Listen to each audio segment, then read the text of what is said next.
Hello, welcome back to my channel. Welcome if you're new here. I'm Duncan, and I'm going to do a tag video for you today. Just trying to catch up on a few. It's Tag Tuesday, so actually getting it on the day off, which is pretty good for me.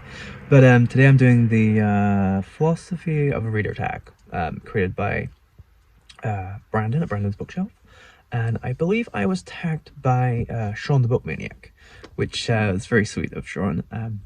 I think Sean was actually the first person to ever tag me on BookTube, which was very nice. I've been a long subscriber of Sean, one of the first people I subscribed to. It's always been great. I feel a bit bad because I know when I first started he probably checked out my channel and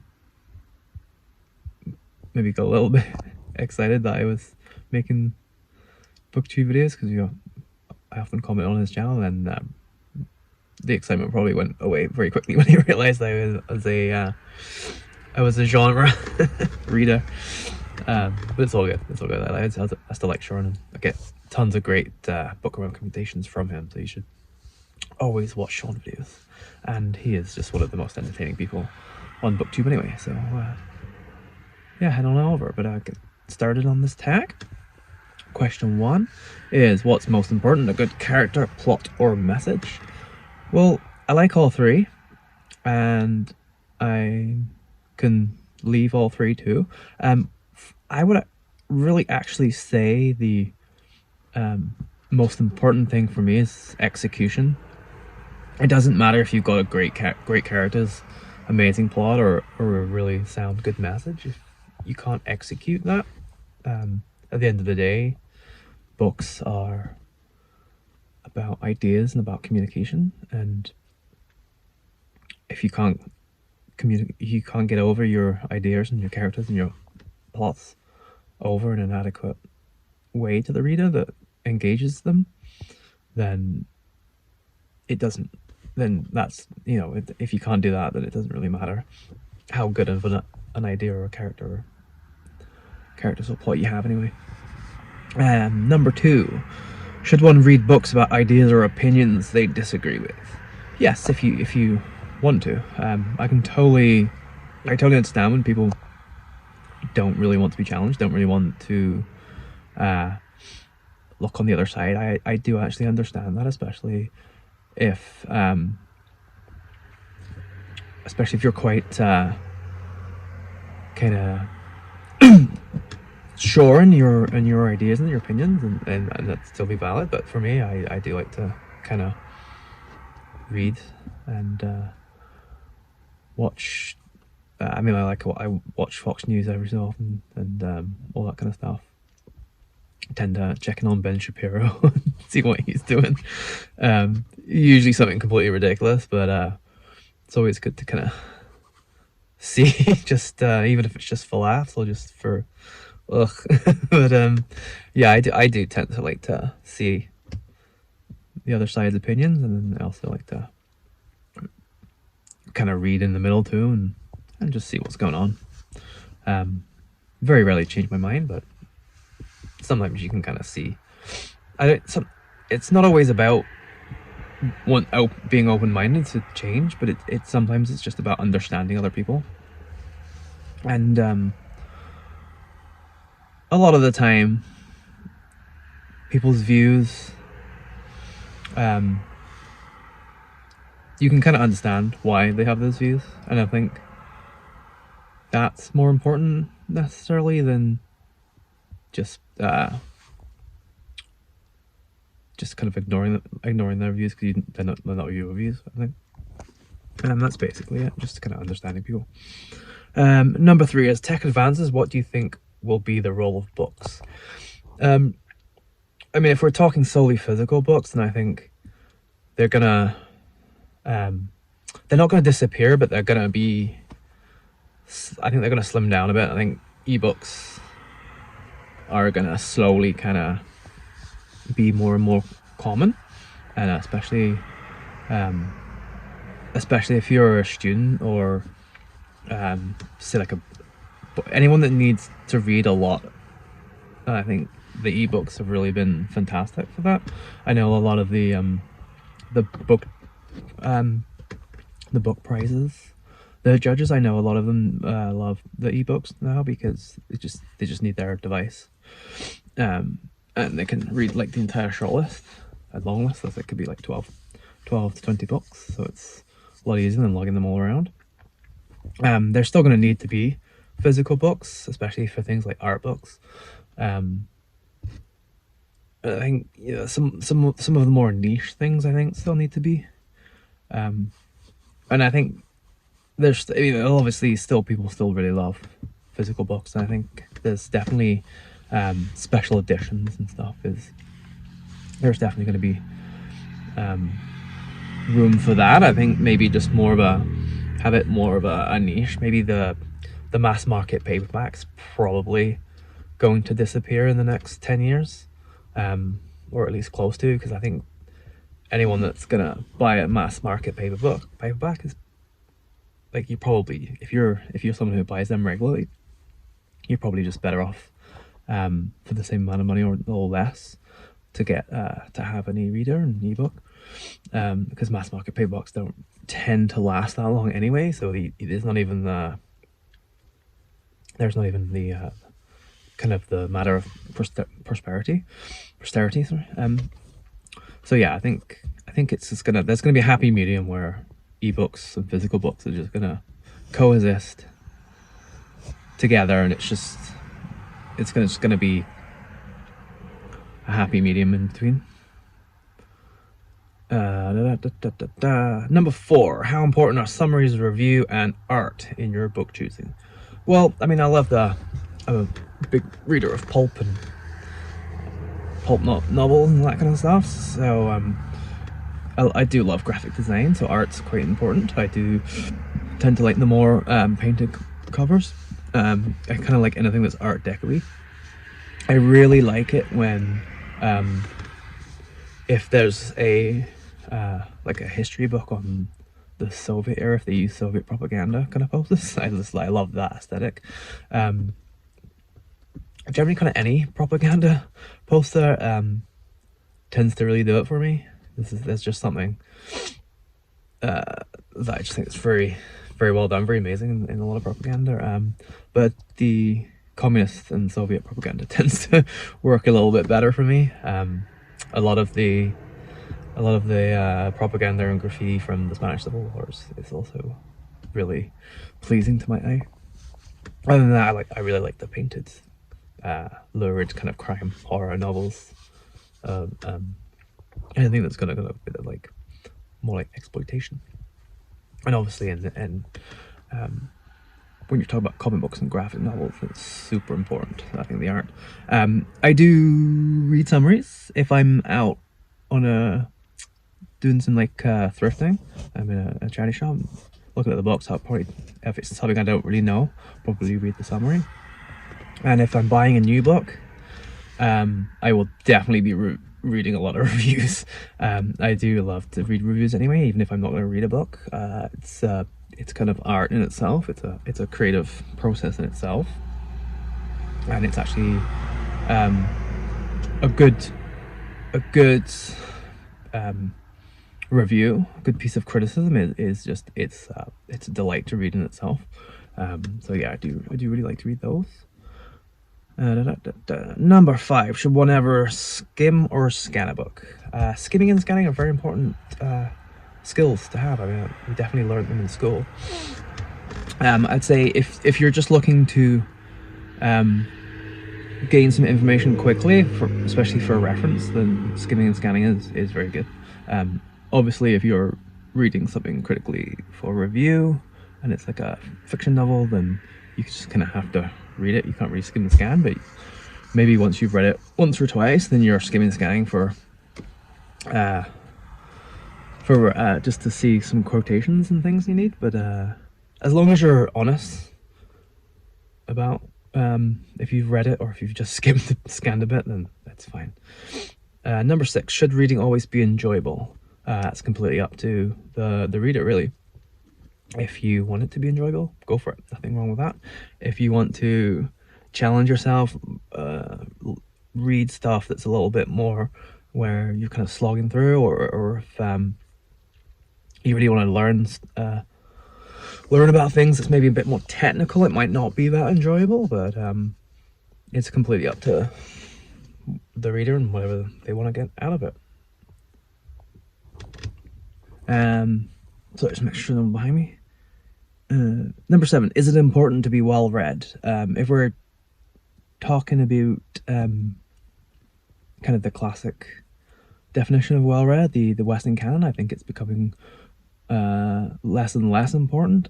I mean, in the great wider world, doesn't matter whatever. Like, I think actually probably the less books you've read, probably the better in a lot of the world. Definitely the world that I live in. Really, I don't really know that many people who read. Though they actively disdain the read. Sorry, just left my lights on then. Other than that, if you're reviewing, if you're a critic, then the more you read, the better. I think that's where having I haven't read a lot helps greatly. Otherwise, it doesn't really matter. I don't just read what you want to read. Don't read what you don't want to read, and you'll be fine. But definitely, if you're reviewing and if you want to kind of be more of a expert on something, you definitely just have to read a lot, as much as you can. Number 8, what is your book buying process? I generally rock up to anywhere that secondhand sells books and just start grabbing them. If it's like 25 cents, $1 a book, I'll just start grabbing whatever looks good. If I'm I now have an e-reader, so looking online. Sorry, I often have to use Amazon. Like, I did buy an Amazon Kindle, so I look on Amazon. The advantage of it is there's a lot of really small reprint stuff of like really rare, the kind of pulp crime books that I like. I probably would never find out in the wild. If I did, they'd be $50 to $100 just for a crappy mass market paperback that probably would barely survive a reading. So that's always really good. It's really good for small publishers and self-publishing as well. It's really good. Other than that, if I'm buying anything new, I read lots of reviews. I tend not to buy too much new, especially physical, because it tends to be like $30-40. I don't really want to be spending that much on one book these days. Just at the house and everything, I just like to save my money for kind of that, and got lots of repairs and stuff to do. That's also great with having an e-reader now. It's new releases and stuff tend to be a lot cheaper, a lot easier to get hold of as well. So number 9, what is your reading process? I get a book or my e-reader and I find somewhere where I can be for a couple hours and I read. I also take a book everywhere I go, so if I have a spare 5-10 minutes here or there, I try and just get a bit reading done. So yeah, that's basically just whenever you've got any time, just try to read, and you tend to just get rid of down a few books that way. It's quite good. Number 10, how do you use what you read? Well, books make very good door stoppers and very good to prop up tables and that if you're in a bind. No, otherwise I just generally just read for enjoyment. Sometimes I learn things. Sometimes I use cookbooks for my cooking and baking and stuff. So other than that, I just store it away, remember it for fun times, talk about it on booktube. That's pretty much it really. Number 11, if you could download a book to your brain, would you still read? Absolutely. Number 12, what are your views on rereading a book? Yep, love it. I've just started kind of rereading books very recently and I actually really enjoy it. Especially now that I'm in my late 30s, it's getting to be, there's books where it's been 20 years since I read it, so you think you remember it, but you don't really. So yeah, that's good.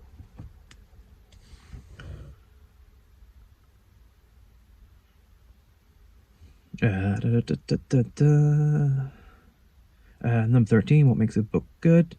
I don't know, I just kind of get it. Like, for me, I don't really read that critically and stuff. I very much read for enjoyment, so it just happens to be, I'll just kind of have a feeling with it as good and stuff.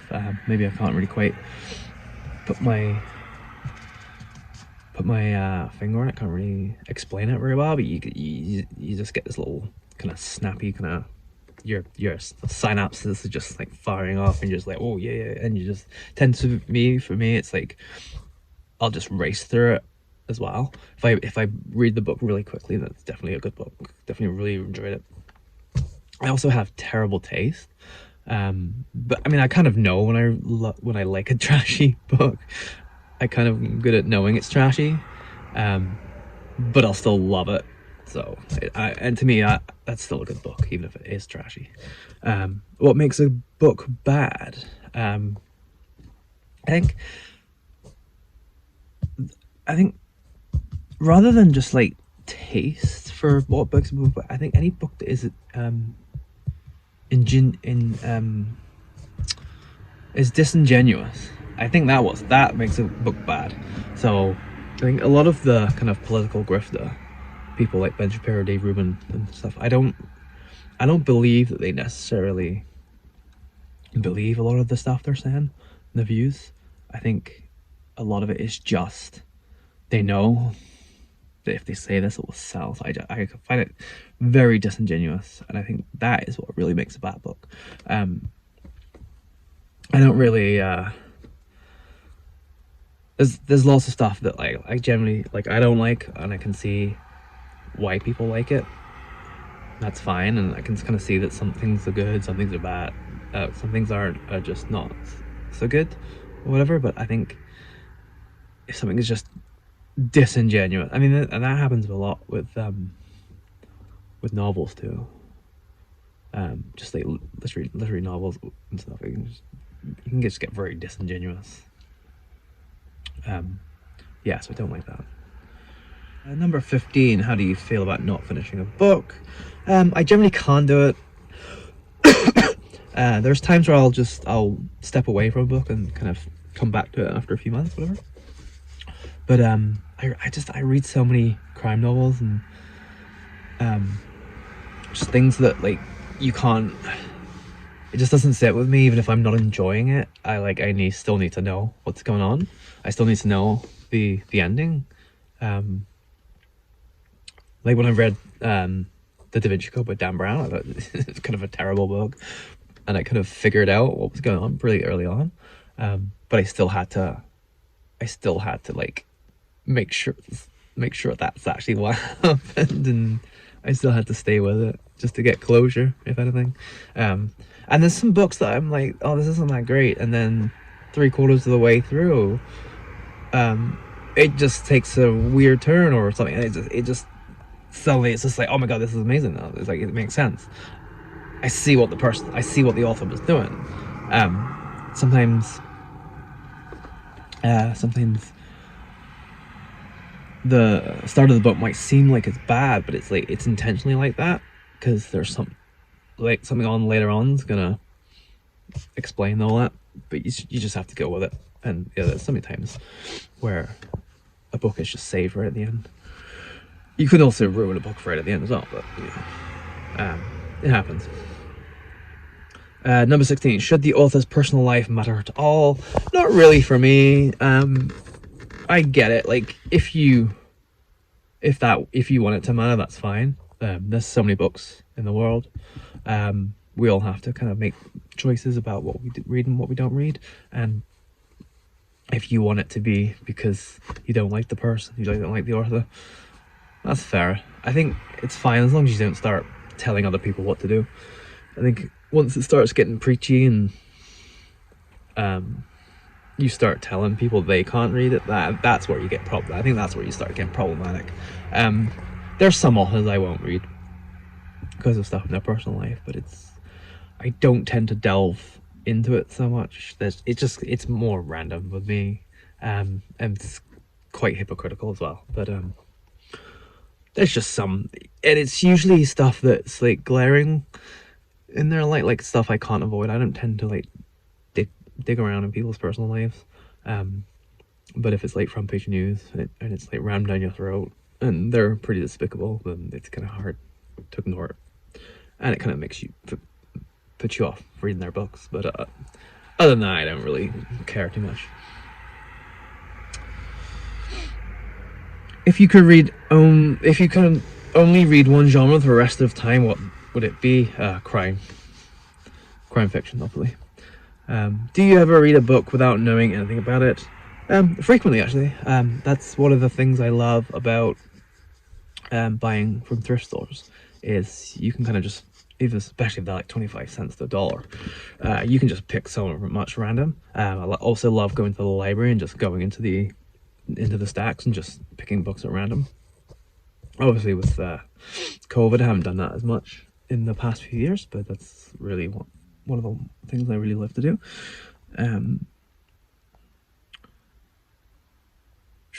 And no, Jasper Photo, he said that he used to always go to the large print section because they would just put all of the books together, no matter what genre or kind of anything it was. So you'd get the most random selection, but it was just really good for perusing, to find books you probably would never see if you were just going into like the more specific sections. So that's quite interesting. That's quite a good tip if you're trying to find books. What author, genre, series, or culture can you just not get into, and why? Like I said before, I would say self-help and stuff with here, but I've got to start a new one now, and I'm going to start calling them the political grifter novels. Political grifter books. So it's people like your Ben Shapiro's and your Dave Rubin's, Stephen Crowder, Charlie Kirk, whatever his name is, Trump Jr., all that crap. It's like I said, it just seems so disingenuous. It's just so reactionary, and I don't believe them for like. I mean, yeah, maybe they believe some of it, but like it just all seems so much of a stunt. It's just, yeah, there's no merit to it. Even there's just no merit to any of it. It's just purely cynically to move. Oh, Bill O'Reilly is another one. It's just so cynical, and it's just to move units. They don't care about anything else. And it's just so awful. And I think we're number 20, last one. Do you think everyone should read, and why? I don't think everyone should read. If you don't want to read, don't read. Simple as that. It's just like, it's your time. If you're working 40-50 hours a week, your spare time is precious. You do whatever you want with your spare time. I think everyone should have the ability to read. That's a completely different thing. I think literacy is incredibly important, and I would love it if we could live in a world where there was 100% literacy rate across the world. And I love things like the Little Free Library Initiative, because if you register with the Little Free Library organization, part of that money goes to literacy programs in around the world. And then people like Dolly Parton, who do incredible things for literacy, and I think she mainly does America, maybe does elsewhere as well. But yeah, I'm a huge fan and donator to literacy programs across the world. And I think that's it. I'm not going to bother tagging anybody. This was a great tag. Thank you, Brandon. Hopefully I can cut this video down a little bit. 25 minutes is maybe a bit long, but we'll see. Hopefully you can all see this, and yeah, hopefully make another one of these videos again soon. So see you all later. Bye.